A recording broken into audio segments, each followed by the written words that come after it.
সমাজে সাধারণত তিন প্রকারের মানুষ বসবাস করে: ধনী, দরিদ্র, মধ্যবিত্ত। ধনী হলো প্রয়োজনের চাইতে অর্থ সম্পদ যার বেশি, তাকে বলা হয় ধনী।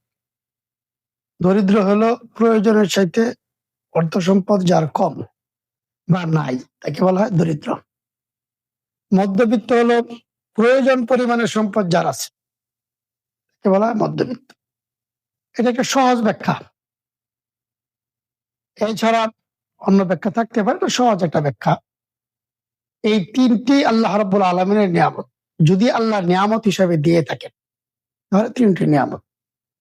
আর যদি গরিব আল্লাহ রাব্বুল আলামিন গজব হিসাবে দিয়ে থাকেন তাহলে ধনত্বতাও গজব, দরিদ্রতাও গজব, মধ্যবিত্ততাও গজব। স্বাভাবিকভাবে এই তিনটি জিনিসই আল্লাহ রাব্বুল আলামিনের নিয়ামত, যদি আল্লাহ নিয়ামত হিসাবে দিয়ে থাকেন।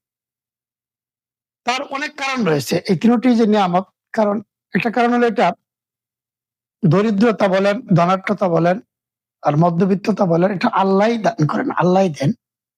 কাকে দেন? আল্লাহর বান্দাকে। আল্লাহ তো আল্লাহর বান্দাকে ঠকাইতে পারে না।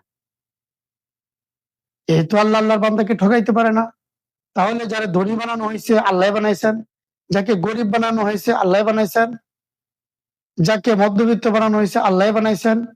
সুতরাং আল্লাহ তাদেরকে ঠকায় নাই, আল্লাহ নিয়ামত হিসাবে দিয়েছেন, যদি নিয়ামত মনে করা হয়। এটা হলো এক কারণ। যেহেতু আল্লাহ বান্দাকে ঠকাইতে পারেন নাই, যাকে যা বানাইছেন আল্লাহ নিয়ামত হিসাবে বানিয়েছেন। আরেকটি কারণ হলো এটা, আমরা অনেক সময় মনে করি ধনাত্মতা নিয়ামত, দরিদ্রতা গজব।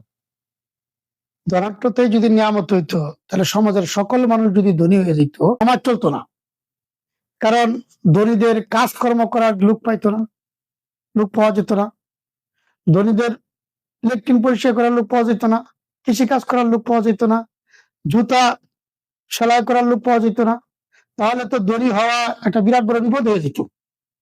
সুতরাং বোঝা গেল ধনাত্মতা, দরিদ্রতা এবং মধ্যবিত্ততা উভয়টাই আল্লাহ রাব্বুল আলামিনের এক বিশেষ নিয়ামত, যদি আল্লাহ নিয়ামত ঠিক হিসাবে দিয়ে থাকেন এবং মানুষ নিয়ামত মনে করে।